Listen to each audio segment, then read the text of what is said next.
이 이야기는 실제 사건이 아닌 창작 드라마입니다. 필요 없는 쓰레기를 진작 버렸어야 했는데 이제야 버리게 됐네요. 현관 앞에 무릎 꿇고 울던 윤미숙의 얼굴이 그 순간 완전히 무너져 내리고 있었습니다. 오늘 이야기는 평생 믿었던 아내의 배신, 그리고 성공한 사업가의 추악한 이중생활, 마지막까지 조용히 준비된 복수에 대한 이야기입니다. 끝까지 보시면 왜 그들이 바닥에 버려진 담배꽁초보다 더 비참하게 무너지게 되었는지 알게 되실 겁니다. 구독과 좋아요, 그리고 여러분이라면 이런 배신 앞에서 어떤 선택을 했을지 댓글로 남겨주세요. 그럼 지금부터 시작하겠습니다. 박성호는 62살이 되도록 평생 성실하게 살아온 사람이었습니다. 대기업 시설관리팀에서 30년 넘게 일했으며 남들 술 마시고 놀러 다닐 때도 그는 야근 수당과 퇴직금 모을 생각만 하며 살아왔죠. 그렇게 모은 돈으로 작은 상가 건물을 마련했고 퇴직 후에는 직접 건물을 관리하며 조용한 노후를 보내고 있었습니다.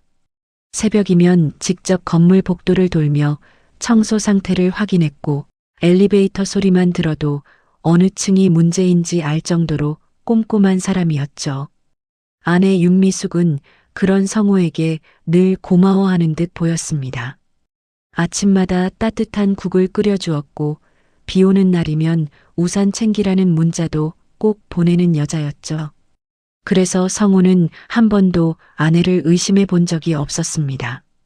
그런데 반년 전부터 윤미숙이 조금씩 달라지기 시작했습니다. 처음엔 아주 사소한 변화였습니다. 예전에는 식탁 위에 아무렇게나 올려두던 휴대폰을 어느 순간부터 손에서 놓지 않기 시작했죠. 화장실에 갈 때도 들고 들어갔고 잠잘 때조차 베개 밑에 넣어두고 자는 날이 많아졌습니다. 성우가 웃으며 이유를 묻자 미숙은 아무렇지 않은 얼굴로 대답했습니다. 문화센터 단톡방이 너무 시끄러워서 그래요. 겉보기엔 평범한 대답이었지만 성우는 이상하게 그 말이 오래 마음에 남았습니다. 오래 함께 산 사람은 압니다. 말보다 눈빛이 먼저 변한다는 걸요. 그 무렵부터 미숙은 외출도 많아졌습니다. 문화센터 모임, 꽃꽂이 수업, 친구 생일, 전시회 관람. 이유도 참 다양했죠. 그런데 이상하게도 외출하는 날마다 화장이 진해지고 있었습니다. 옷차림도 달라졌습니다. 편한 옷만 입던 사람이 어느 날부터 몸매가 드러나는 원피스를 입기 시작했고 비싸 보이는 향수 냄새까지 집안에 오래 남기 시작했죠. 특히 피부 시술을 받고 오는 날이면 미숙 표정은 묘하게 들떠 있었습니다. 거울 앞에 오래 서서 얼굴을 만지며 혼자 웃는 날도 많아졌죠. 성우는 애써 아무렇지 않은 척했습니다. 괜한 의심으로 평생 함께 산 사람을 상처 주고 싶지 않았기 때문입니다. 하지만 불안은 조금씩 마음속에 쌓여가기 시작했습니다. 결정적인 순간은 비 오는 목요일 저녁이었습니다.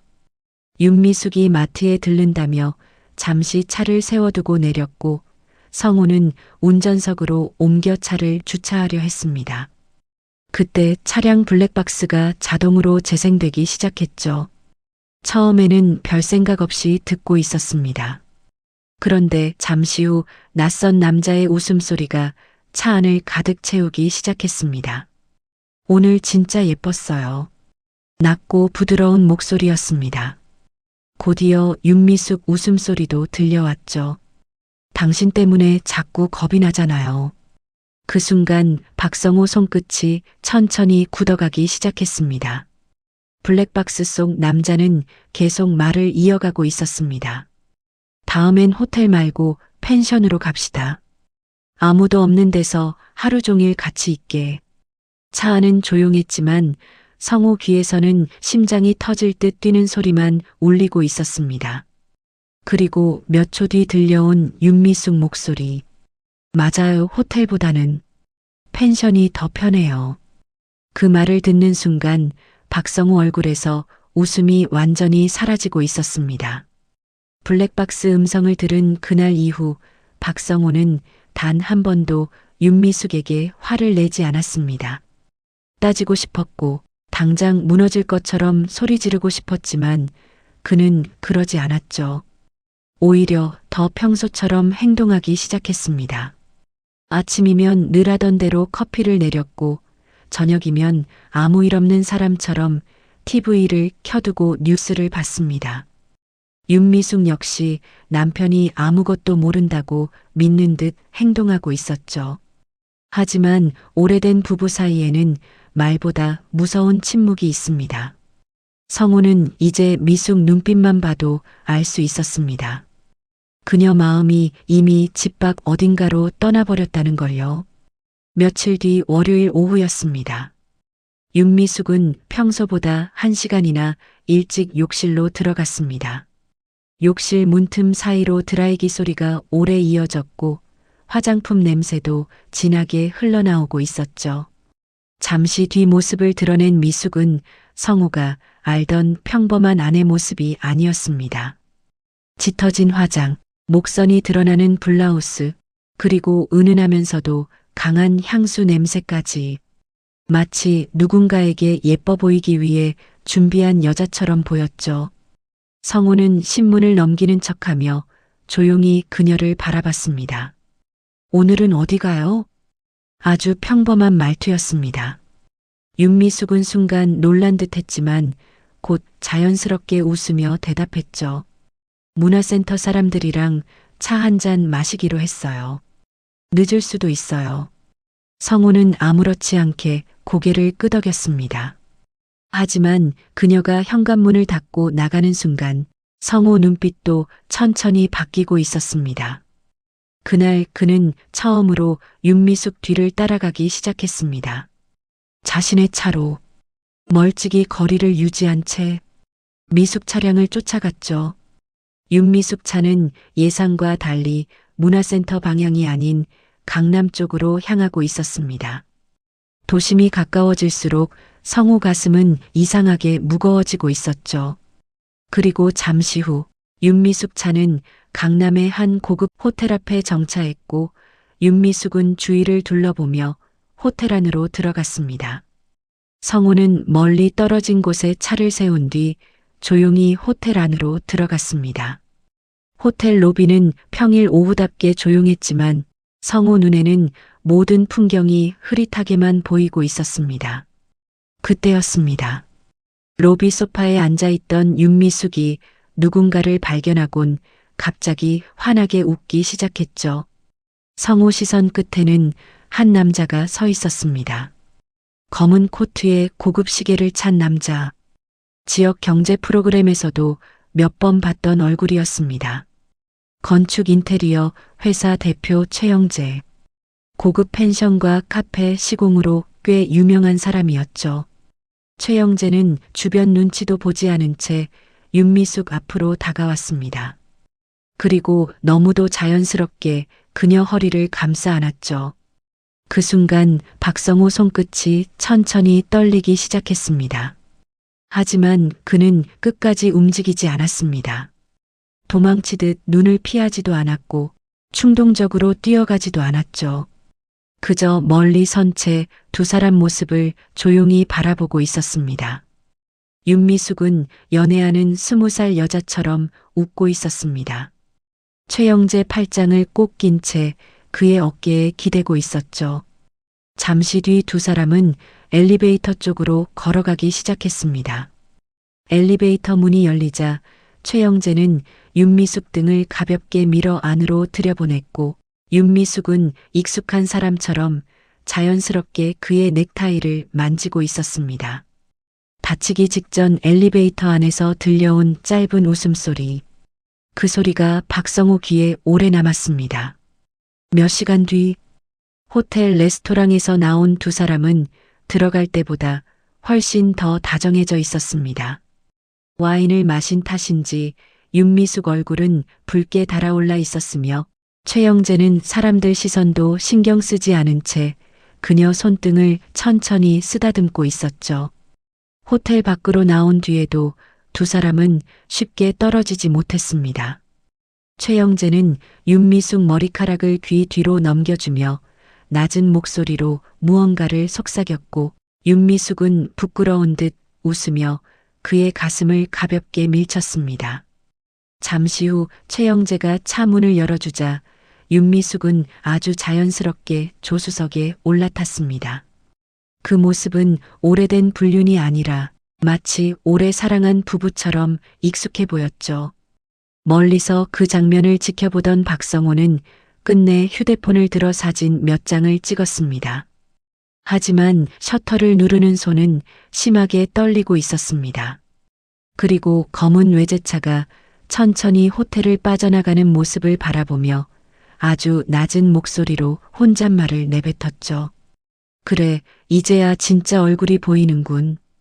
호텔에서 윤미숙과 최영재 모습을 직접 확인한 뒤에도 박성호는 끝까지 아무 말도 하지 않았습니다. 분노는 이미 한계를 넘고 있었지만 이상하게도 머릿속은 점점 차갑게 식어가고 있었죠. 그는 이제 확신하고 있었습니다. 이건 순간의 실수가 아니라는 걸요. 오래전부터 이어져 온 관계, 그리고 자신만 모르고 있었던 또 하나의 삶이라는 걸 말입니다.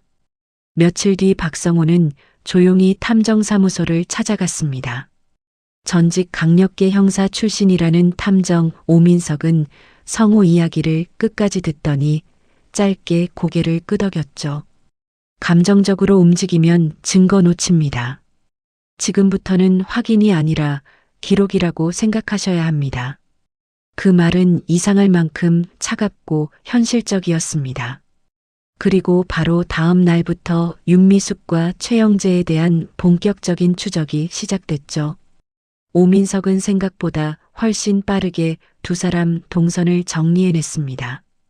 호텔, 고급 레스토랑, 외곽 와인바, 그리고 반복적으로 예약된 펜션까지. 특히 가평과 양평 쪽 독채 펜션 예약 기록은 거의 매주 이어지고 있었습니다. 박성호는 자료를 넘겨보며 조용히 입술만 깨물고 있었죠. 그리고 금요일 저녁, 탐정에게서 짧은 연락이 도착했습니다. 오늘 움직입니다. 비까지 내리고 있던 날이었습니다. 최영재 외제차는 서울을 빠져나와 북한강 쪽 도로를 달리고 있었고 조수석에는 윤미숙이 앉아 있었습니다. 두 사람은 이미 오래된 연인 같았죠. 윤미숙은 음악에 맞춰 콧노래까지 흥얼거리고 있었으며 최영재는 한 손으로 운전대를 잡은 채 다른 손으로 그녀 손을 계속 만지고 있었습니다. 오늘은 아무 생각하지 맙시다. 딱 우리 둘만 생각해요. 최영재 말에 윤미숙은 웃으며 그의 팔을 끌어안았습니다. 당신이랑 있으면 집에 들어가기 싫어요. 두 사람이 도착한 곳은 북한강 근처의 고급 독채 펜션이었습니다. 외부 시선이 완전히 차단된 곳이었고 개인 수영장과 테라스까지 갖춰진 최고급 숙소였죠. 최영재는 짐도 들지 않은 채 먼저 윤미숙 허리를 감싸 안고 펜션 안으로 들어갔습니다. 윤미숙 역시 그의 어깨에 얼굴을 기대며 행복한 표정을 짓고 있었죠. 그 모습은 죄책감에 흔들리는 불륜녀 얼굴이 아니었습니다. 오히려 늦게 찾아온 사랑에 취한 여자처럼 보이고 있었습니다. 밤이 깊어질수록 두 사람 분위기는 더욱 짙어졌습니다. 테라스에는 작은 조명이 켜졌고 테이블 위에는 고급 와인과 스테이크가 놓여 있었죠. 윤미숙은 담요를 덮은 채 최영재 어깨에 기대 앉아 있었으며 최영재는 그런 그녀 머리카락을 천천히 쓰다듬고 있었습니다. 미숙 씨 처음 봤을 때부터 느낌 왔어요. 이 여자랑은 오래 가겠다 싶었어요. 윤미숙은 얼굴을 붉히며 웃었죠. 이 나이에 무슨 오래예요. 그래도 당신 만나고 나 다시 여자 된 기분이에요. 그 말을 하는 순간 최영재는 천천히 그녀 볼에 입을 맞췄습니다. 잠시 뒤 두 사람은 음악이 흐르는 거실로 들어갔고 서로 몸을 가까이 붙인 채 천천히 춤을 추기 시작했죠. 와인에 취한 윤미숙은 연신 웃고 있었으며 최영재는 그녀 허리를 끌어안은 채 귓가에 계속 달콤한 말을 속삭이고 있었습니다. 그리고 얼마 뒤 최영재 입에서 결정적인 말이 흘러나왔죠. 조금만 기다려요. 곧 다 정리하고 우리 둘만 살 겁니다. 해외 가서 다시 시작해요. 윤미숙은 잠시 말없이 그를 바라보다가 아주 작게 고개를 끄덕였습니다. 박성우는 그날 이후 거의 잠을 자지 못했습니다. 눈만 감으면 호텔 로비에서 웃고 있던 윤미숙 얼굴이 떠올랐고 펜션 테라스에서 최영재 어깨에 기대던 모습까지 계속 머릿속을 맴돌고 있었죠. 하지만 그는 끝까지 무너지지 않으려 애썼습니다. 지금 감정적으로 움직이면 결국 모든 걸 놓치게 된다는 걸 알고 있었기 때문입니다. 탐정 오민석 역시 성우에게 같은 말을 반복하고 있었죠. 지금부터는 분노보다 기록입니다. 흥분하면 지는 겁니다. 그리고 며칠 뒤 오민석은 새로운 자료 하나를 가져왔습니다. 최영재 회사 관련 등기부등본과 법인 자료였습니다. 박성우는 처음에는 별 생각 없이 서류를 넘겨보고 있었죠. 그런데 몇 장 넘기던 그의 손이 갑자기 멈췄습니다. 회사 대표는 최영재였지만 사무실 건물 소유주와 회사 지분 대부분은 다른 이름으로 되어 있었기 때문입니다. 이미란. 강남에서 피부 미용 클리닉 체인점 3곳을 운영하는 유명 원장이었습니다. TV 건강 프로그램에도 여러 번 출연했으며 중년 여성들 사이에서는 꽤 유명한 사업가였죠. 오민석은 조용히 말을 이어갔습니다. 최영재 아내입니다. 겉으로는 성공한 부부 이미지로 유명하더군요. 박성우는 한동안 말이 없었습니다. 윤미숙도 몰랐을 가능성이 컸습니다. 최영재가 그렇게 화려하게 돈을 쓰고 다녔지만 정작 그의 회사와 건물 대부분은 아내 명의였던 겁니다. 그리고 며칠 뒤 오민석은 조심스럽게 이미란과 접촉하는데 성공했습니다. 약속 장소는 강남의 한 조용한 호텔 라운지였습니다. 박성우는 예상보다 훨씬 긴장한 상태로 그 자리에 나갔죠. 잠시 후 검은 정장을 입은 여자가 라운지 안으로 들어왔습니다. 화려하기보다는 차가운 분위기의 여자였습니다. 짧게 정리된 머리, 흔들림 없는 눈빛, 그리고 사람을 압도하는 묘한 분위기까지. 그녀가 바로 이미란이었습니다. 이미란은 자리에 앉자마자 박성우 얼굴을 잠시 바라보더니 아주 담담하게 말했습니다. 사진 가져오셨다고 들었습니다. 목소리에는 놀람도 분노도 거의 느껴지지 않았죠. 박성우는 천천히 휴대폰을 꺼냈습니다. 호텔 로비 사진, 엘리베이터 앞 사진, 펜션 테라스 영상 캡처까지. 이미라는 그 자료들을 한 장 한 장 조용히 바라보고 있었습니다. 하지만 이상하게도 표정 변화가 거의 없었죠. 오히려 이미 알고 있었다는 사람처럼 차분해 보이고 있었습니다. 잠시 뒤 이미라는 아주 천천히 한숨을 내쉬었습니다.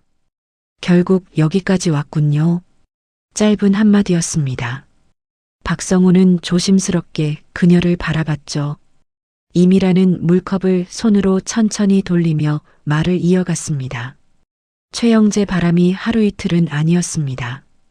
처음엔 비서였고 그 다음엔 거래처 직원, 그리고 이번엔 선생님 아내였네요. 박성우 얼굴이 천천히 굳어졌습니다. 이미라는 씁쓸하게 웃고 있었죠. 저 사람은 여자 마음 다루는 걸 아주 잘합니다. 처음엔 다들 자기만 특별한 줄 알아요. 하지만 결국 전부 똑같더군요. 그녀 말투는 이상할 만큼 담담했습니다. 마치 오래전부터 이미 포기한 사람처럼 보였죠. 하지만 진짜 충격은 그 다음 말이었습니다. 최영재 지금 돈 거의 없습니다.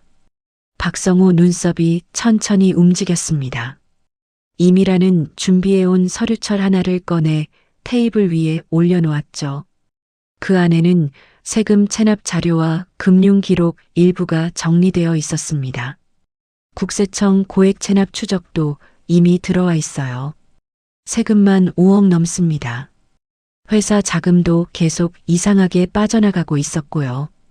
박성우는 잠시 말을 잃었습니다. 호텔과 펜션, 외제차와 명품, 그리고 화려한 사업가 행세. 하지만 그 모든 게 사실은 무너져가는 껍데기였던 겁니다. 이미라는 차갑게 웃었습니다. 남편은 아직 자기가 대단한 사람이라고 착각하고 있을 거예요. 하지만 진짜 주인은 따로 있었죠. 그녀는 그 말을 하며 서류 마지막 장을 성우 앞으로 밀어놓았습니다.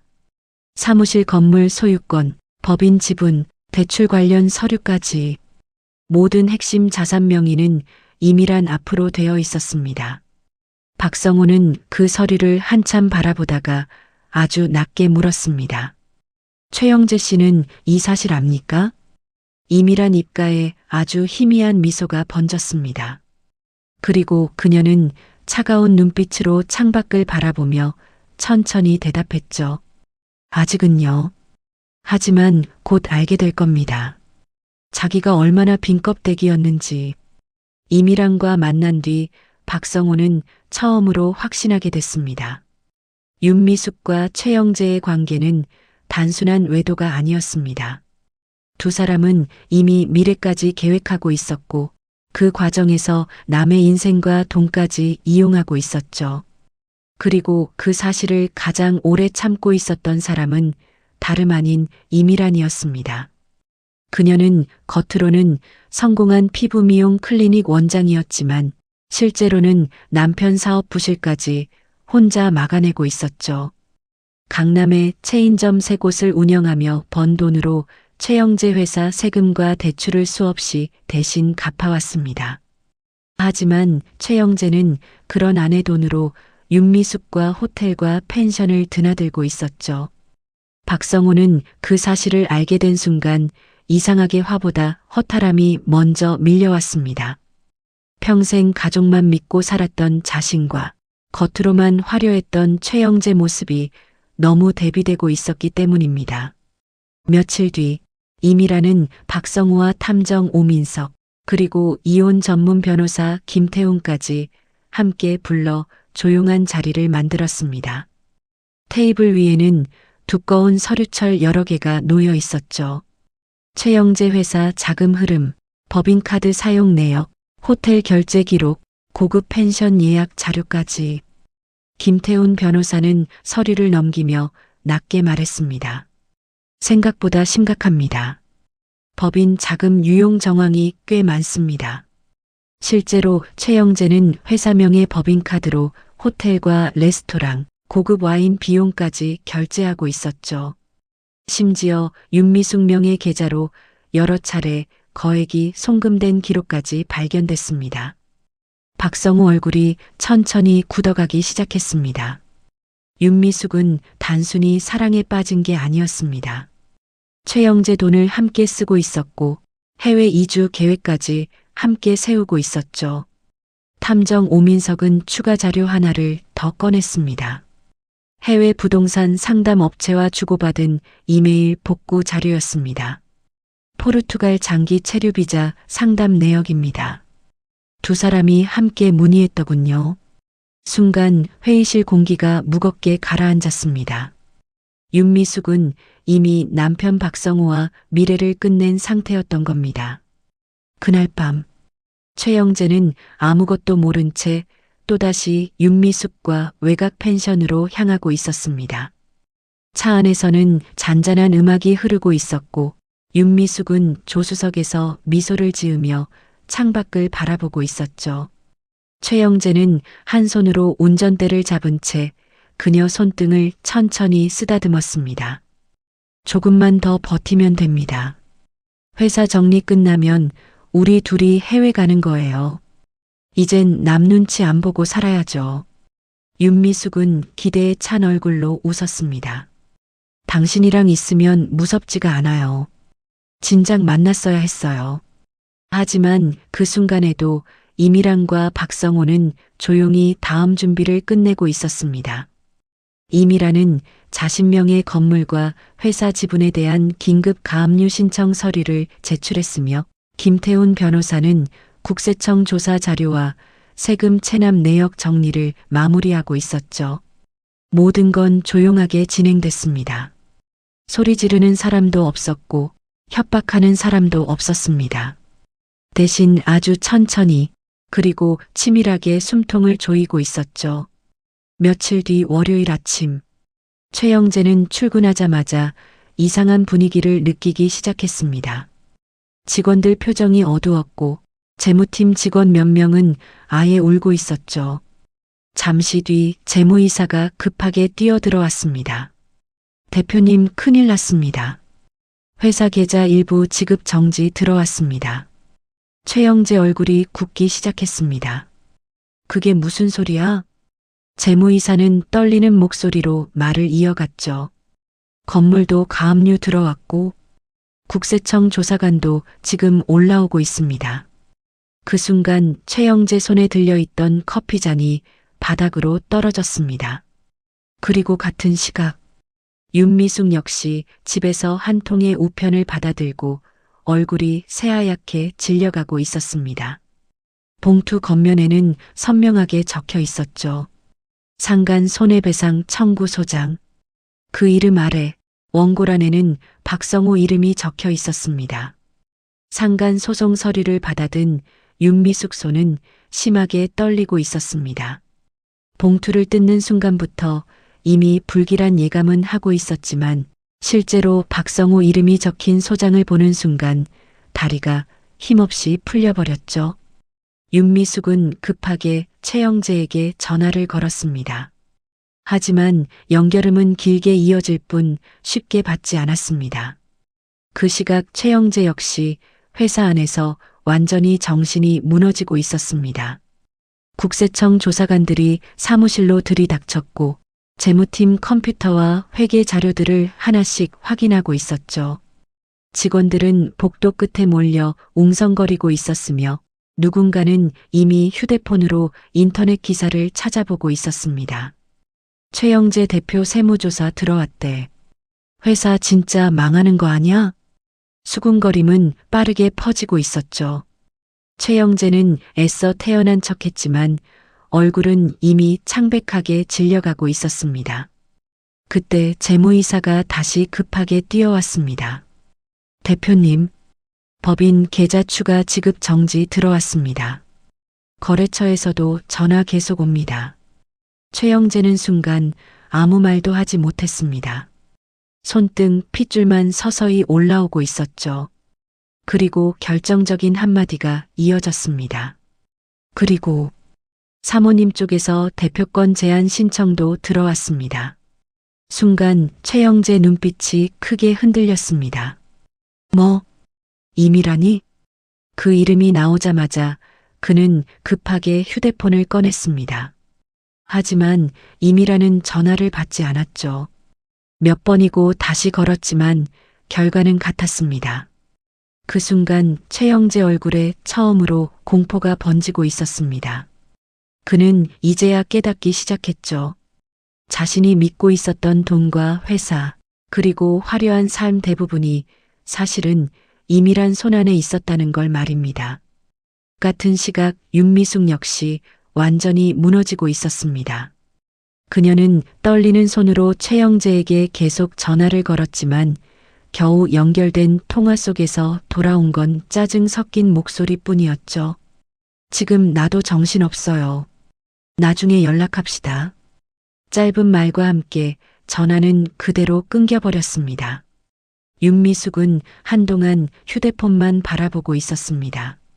조금 전까지만 해도 미래를 약속하던 남자였습니다. 해외로 함께 떠나자고 했고 평생 책임지겠다고 말하던 사람이었죠.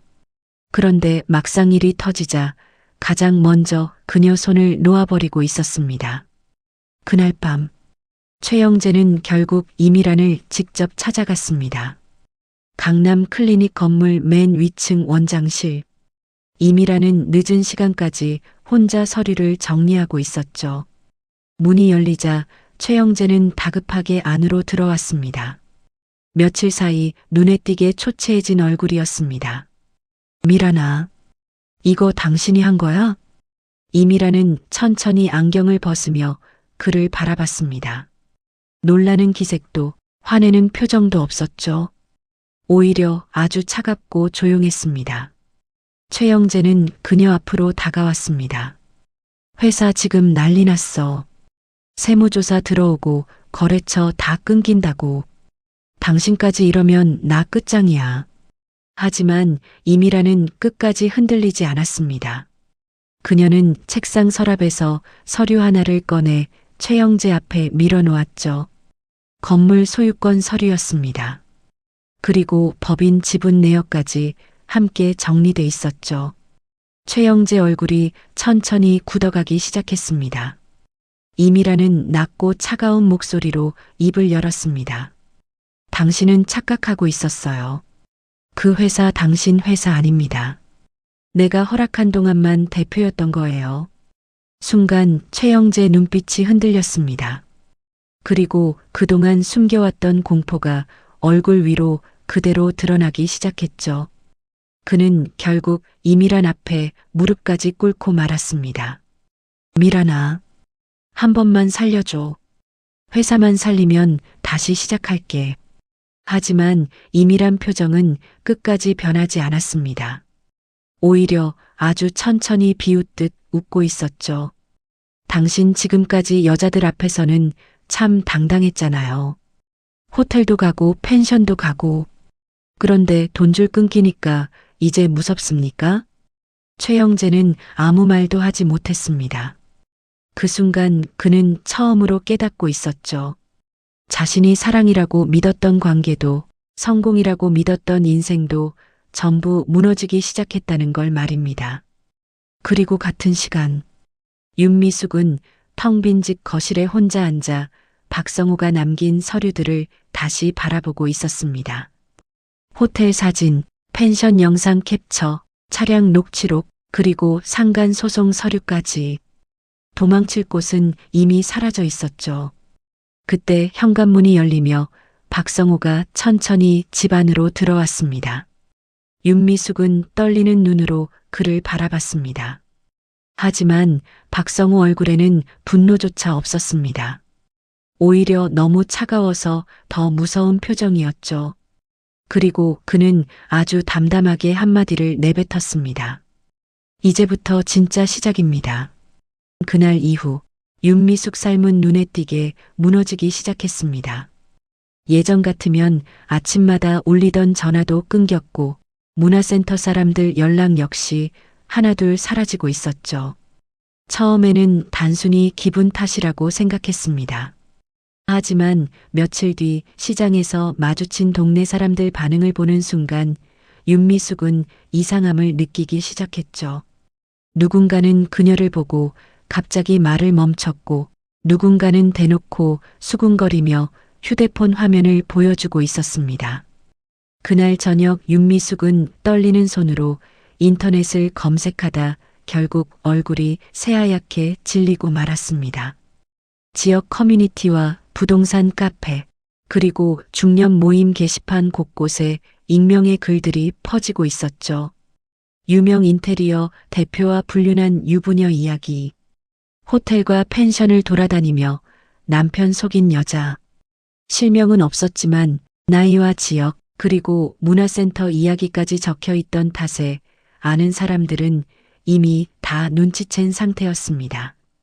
윤미숙 손끝이 떨리기 시작했죠. 그녀는 급하게 최영재에게 전화를 걸었습니다. 하지만 돌아온 건 냉담한 목소리뿐이었습니다. 지금 나도 정신없습니다. 당분간 연락하지 맙시다. 윤미숙 얼굴이 천천히 굳어가기 시작했죠. 불과 얼마 전까지만 해도 평생 사랑하겠다던 남자였습니다. 자신만 믿으라며 해외 가서 새 인생 시작하자던 사람이었죠. 그런데 이제는 귀찮다는 듯 전화를 끊어버리고 있었습니다. 그날 밤 윤미숙은 결국 최영재 사무실을 직접 찾아갔습니다. 하지만 건물 분위기는 이미 완전히 달라져 있었죠. 짐을 싸서 나가는 직원들, 로비에서 큰 소리로 항의하는 거래처 사람들, 그리고 세무조사 관련 서류를 들고 분주히 움직이는 직원들까지. 윤미숙은 겁먹은 얼굴로 엘리베이터 앞에 서 있었습니다.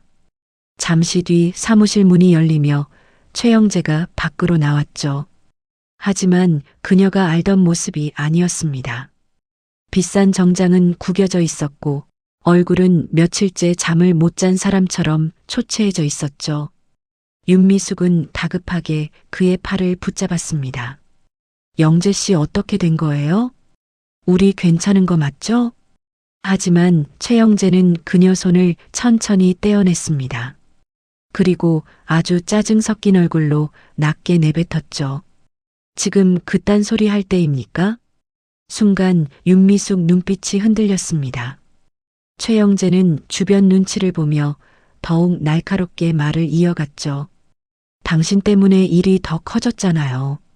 가만히 좀 있었으면 이렇게까지 안 됐어. 그 말은 윤미숙 가슴을 그대로 찢어버리고 있었습니다.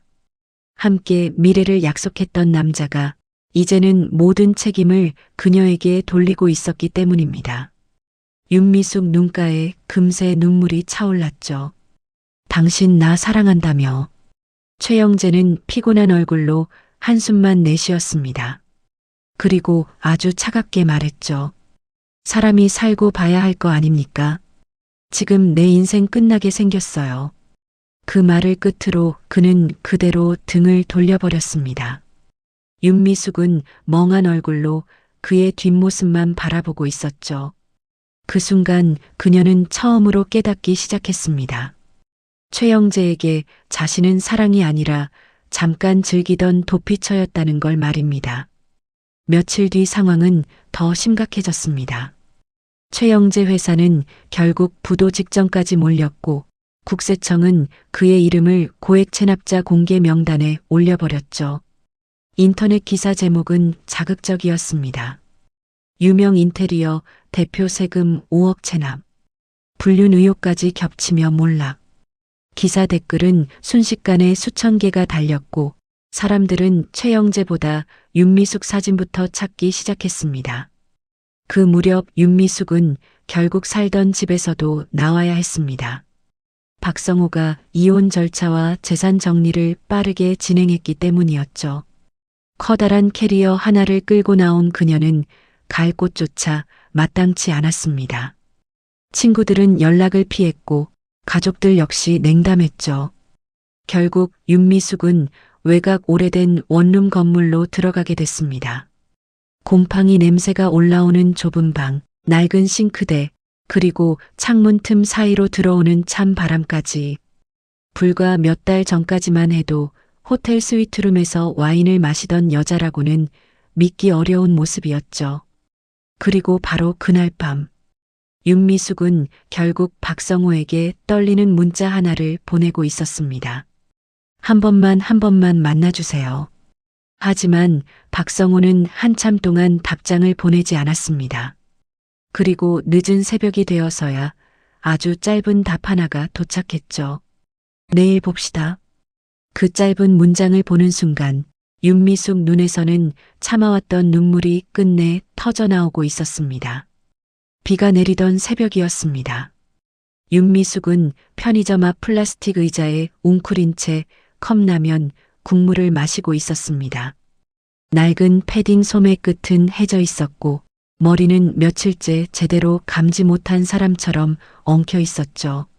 한때 호텔 라운지에서 와인을 마시며 웃던 여자라고는 믿기 어려운 모습이었습니다. 편의점 유리창에 비친 자신의 얼굴을 바라보던 윤미숙은 결국 고개를 숙이고 말았습니다. 불과 반년 전만 해도 그녀는 최영재 차 조수석에 앉아 외제차 창문 밖 야경을 바라보며 미래를 꿈꾸고 있었죠. 펜션 노천탕에서 서로 손을 맞잡고 웃었고 호텔 침대 위에서는 우리 곧 같이 살게 될 거예요 라는 말까지 주고받고 있었습니다. 하지만 지금 그녀 주머니 안에는 구겨진 1,000원짜리 몇 장뿐이었습니다. 살던 집은 이미 정리됐고 보증금도 대부분 소송 비용과 생활비로 사라졌죠. 윤미숙은 외곽 반지하 원룸에서 지내고 있었습니다. 햇빛도 제대로 들지 않는 방, 곰팡이 냄새와 눅눅한 벽지, 그리고 오래된 형광등 불빛만 남아있는 공간이었죠. 밤이면 윗집 발소리와 술 취한 사람들 싸우는 소리가 새벽까지 이어졌습니다. 그녀는 작은 전기장판 하나에 의지한 채 웅크리고 잠들곤 했죠. 그리고 더 비참한 건 사람들 시선이었습니다. 마트 계산대 아르바이트를 겨우 구했지만 중년 손님들 사이에서는 이미 소문이 퍼져 있었습니다. 저 여자 걔 아니야? 남편 두고 바람났다는. 호텔 드나들다가 인생 망한 여자. 수군거림은 점점 커졌고 결국 윤미숙은 한 달도 버티지 못한 채 일을 그만둬야 했습니다. 사람들은 그녀를 보는 순간 휴대폰부터 들었고 인터넷 커뮤니티에는 몰래 찍힌 사진까지 돌아다니고 있었죠. 윤미숙은 점점 사람을 피하게 됐습니다. 낮에는 커튼을 닫고 숨어 있었고 새벽에만 몰래 편의점에 내려갔습니다. 그리고 어느 날 새벽, 윤미숙은 편의점 쓰레기통 옆에 주저앉아 끝내 울음을 터뜨리고 있었습니다. 먹다 남은 삼각김밥 하나를 손에 쥔 채 흐느끼고 있었죠.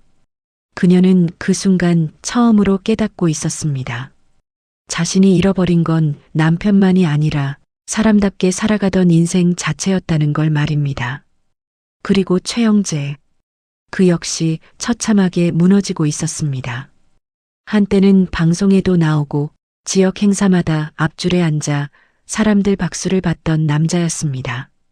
고급 양복과 외제차, 그리고 성공한 사업가라는 명함이 그의 자존심이었죠. 하지만 지금 그는 낡은 고시원 방 한 칸에서 지내고 있었습니다. 벽 하나 사이로 코 고는 소리가 들렸고 공용 화장실에서는 늘 락스 냄새가 올라왔죠. 세금 체납과 회사 부도, 거기에 횡령 의혹까지 겹치며 그는 사실상 업계에서 매장당한 상태였습니다. 거래처들은 연락을 끊었고 예전 지인들은 전화조차 받지 않았습니다. 최영재는 술에 의지하기 시작했죠. 낮부터 소주병을 들고 골목을 비틀거리며 돌아다니는 날이 많아졌습니다. 그러던 어느 날, 최영재는 우연히 강남 거리에서 이미란을 마주치게 됐습니다. 이미란은 여전히 단정한 정장을 입고 있었고 클리닉 직원들과 함께 차분하게 걸어가고 있었죠. 반면 최영재는 며칠째 면도조차 하지 못한 얼굴에 술 냄새까지 풍기고 있었습니다. 그 순간 그는 본능적으로 이미란 앞으로 뛰어갔습니다. 미란아. 갈라진 목소리였습니다. 이미란은 걸음을 멈추고 그를 바라봤죠. 최영재는 사람들 시선도 잊은 채 그녀 앞에 무릎을 꿇고 말았습니다. 한 번만, 딱 한 번만 기회 줘. 나 진짜 다시 살 수 있어. 지나가던 사람들이 휴대폰을 꺼내기 시작했습니다. 한때 잘 나가던 인테리어 대표가 길바닥에서 무릎 꿇고 매달리는 모습은 금세 사람들 관심을 끌고 있었죠. 하지만 이미란 표정은 끝까지 차갑게 가라앉아 있었습니다. 그녀는 최영재를 한참 내려다보다 아주 담담하게 말했죠. 당신이 버린 건 가정이 아니라 인생이었어요. 그리고 잠시 침묵하던 그녀는 마지막 말을 남겼습니다. 난 이제야 쓰레기를 다 버렸습니다. 이미라는 그대로 등을 돌려 걸어갔습니다. 최영재는 젖은 바닥 위에 주저앉은 채 멍하니 그녀 뒷모습만 바라보고 있었죠. 사람들은 그런 그를 지나치며 수군거렸고 누군가는 혀를 차고 있었습니다. 그날 밤, 박성호는 건물 옥상에서 조용히 야경을 바라보고 있었습니다. 차가운 바람이 불고 있었지만 그의 얼굴은 이상할 만큼 평온했죠. 잠시 뒤 옥상 문이 열리며 이미란이 올라왔습니다. 두 사람은 한동안 아무 말 없이 같은 방향을 바라보고 서 있었습니다. 서로 가장 깊은 배신을 겪은 사람들이었지만 이상하게도 함께 있으면 마음이 조용해지고 있었죠. 이미라는 따뜻한 커피 한 잔을 박성호에게 건넸습니다. 이제 좀 끝난 것 같네요. 박성호는 잔을 받아들며 아주 천천히 웃었습니다. 이제야 사람답게 숨쉬는 것 같습니다. 도시 불빛은 멀리서 조용히 흔들리고 있었습니다. 누군가는 끝까지 욕망에 무너졌고 누군가는 배신 끝에서 다시 삶을 시작하고 있었죠. 그리고 그날 이후 박성호와 이미라는 더 이상 과거를 돌아보지 않았습니다. 계절은 어느새 봄 끝자락으로 향하고 있었습니다. 길가 벚꽃은 거의 다 떨어졌지만 연두빛 잎사귀들은 더 짙어지고 있었고 아침 공기에는 겨울과 전혀 다른 따뜻함이 남아 있었죠. 박성호는 요즘 아침마다 습관처럼 창문을 열곤 했습니다. 예전에는 눈을 뜨는 것조차 힘겨웠습니다. 아내의 배신을 알게 된 뒤부터는 밤에도 제대로 잠들지 못했고 아침이면 숨이 막히는 기분으로 하루를 시작하곤 했죠. 하지만 이제는 달랐습니다. 창밖 햇살을 바라보며 조용히 커피를 마실 수 있는 여유가 생겼고 누군가를 다시 믿고 기다리는 마음까지 생겨나고 있었습니다. 그리고 그 변화 중심에는 언제나 이미란이 있었습니다. 처음 그녀를 만났을 때만 해도 두 사람은 서로를 쉽게 바라보지 못했습니다. 같은 배신을 겪었고 같은 방식으로 무너져 본 사람들이었기에 오히려 더 조심스러웠죠. 괜히 가까워졌다가 또 상처받게 될까 두려웠던 겁니다. 하지만 사람 마음이라는 건 참 이상했습니다. 억지로 가까워지려 하지 않아도 어느 순간 서로가 하루의 일부가 되어 있었으니까요. 이미라는 어느 날부터 자연스럽게 박성호에게 식사를 챙기기 시작했습니다. 끼니는 제대로 드셔야죠. 짧은 한마디와 함께 따뜻한 국이 담긴 보온통을 내려놓곤 했죠. 박성호 역시 그런 이미란을 그냥 지나치지 않았습니다. 늦은 밤 클리닉 공사가 끝나면 먼저나마 불 꺼진 층을 함께 점검했고 이미란이 피곤한 얼굴로 서류를 보고 있으면 조용히 커피를 내려 그녀 책상 위에 올려두곤 했습니다. 그렇게 두 사람은 아주 천천히 서로 삶 안으로 스며들고 있었습니다. 어느 비 오는 저녁이었습니다. 이미라는 클리닉 창가에 앉아 빗소리를 바라보고 있었죠. 그녀는 유난히 비 오는 날이면 말이 없어졌습니다. 과거 기억들이 떠오르는 날이면 혼자 견디려는 습관이 남아 있었기 때문입니다. 그날도 마찬가지였습니다. 창밖만 바라보던 이미란 곁으로 박성호가 조용히 다가왔죠. 그리고 아무 말 없이 따뜻한 유자차 한 잔을 그녀 앞에 내려놓았습니다. 이미라는 잠시 그 차를 바라보다 작게 웃었습니다. 어떻게 알았어요? 박성호도 희미하게 웃었습니다. 이제는 조금 알 것 같습니다. 그 말에 이미란 눈빛이 천천히 흔들렸습니다. 누군가 자신의 감정을 먼저 알아봐 준다는 게 너무 오랜만이었기 때문입니다. 이미라는 천천히 잔을 감싸쥐었습니다. 따뜻한 온기가 손끝으로 전해지고 있었죠. 그리고 그녀는 아주 작은 목소리로 말했습니다. 성호 씨랑 있으면 이상하게 안 무서워요. 짧은 한마디였지만 박성호 가슴은 묘하게 따뜻해지고 있었습니다. 그 역시 같은 마음이었기 때문입니다. 예전에는 사람 웃음조차 믿지 못했고 누군가 다정하게 대해주면 오히려 경계부터 했었습니다. 하지만 이미란 앞에서는 이상하게 긴장이 풀리고 있었죠. 억지로 괜찮은 척하지 않아도 되었고 상처를 숨기려 애쓰지 않아도 됐습니다. 두 사람은 서로 가장 무너졌던 모습을 이미 다 본 사람들이었으니까요. 며칠 뒤 이미라는 박성호를 한강 근처 작은 레스토랑으로 데려갔습니다. 노을빛이 창가 가득 내려앉은 조용한 공간이었죠. 잔잔한 음악이 흐르고 있었고 테이블 위 촛불이 부드럽게 흔들리고 있었습니다. 이미라는 와인잔을 가볍게 만지작거리다 천천히 입을 열었습니다. 예전엔 사람들 시선이 참 중요했어요. 누가 날 어떻게 보는지, 얼마나 성공했는지. 그녀는 씁쓸하게 웃었습니다. 근데 다 무너지고 나니까 알겠더라고요. 결국 옆에 누가 남아있는지가 더 중요하다는 걸요. 박성호는 조용히 그녀 말을 듣고 있었습니다. 그리고 잠시 뒤 아주 낮은 목소리로 말했죠. 저도 이제야 알았습니다. 진짜 편한 사람이 어떤 사람인지. 두 사람 시선이 천천히 마주쳤습니다. 말은 길지 않았지만 서로 마음은 이미 충분히 전해지고 있었죠. 이미라는 조심스럽게 테이블 위 손을 내밀었습니다. 박성호는 잠시 망설이다 아주 천천히 그녀 손을 잡았습니다. 따뜻했습니다. 그 온기는 단순한 스킨십이 아니라 오랫동안 얼어붙어 있던 마음을 녹여주는 감정처럼 느껴지고 있었죠. 이미라는 손끝이 떨리는 걸 감추지 못했습니다. 하지만 이번에는 손을 피하지 않았습니다. 오히려 더 조심스럽게 그의 손가락을 맞잡고 있었죠. 그 순간 두 사람은 같은 생각을 하고 있었습니다. 이 감정은 외로움 때문도 상처 때문도 아니라는 걸 말입니다. 서로를 이해하게 된 시간 끝에 천천히 다시 피어나고 있는 진짜 마음이라는 걸요. 식당 밖으로 나오자 한강 바람이 부드럽게 불어오고 있었습니다. 이미라는 자연스럽게 박성호 팔짱을 끼웠습니다.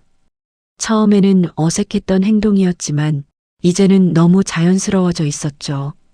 두 사람은 천천히 산책길을 걸었습니다. 강물 위에는 도시 불빛이 길게 흔들리고 있었고 밤 공기는 놀랄 만큼 따뜻했습니다. 이미라는 걷다가 문득 걸음을 멈췄습니다. 그리고 박성호를 올려다보며 작게 웃었습니다. 우리 참 많이 돌아왔네요. 박성호도 그녀를 바라보며 천천히 웃었습니다. 그래도 결국 여기까지 왔네요. 이미란 눈가가 살짝 붉어졌습니다. 그녀는 잠시 시선을 피하다 아주 조용히 말했죠.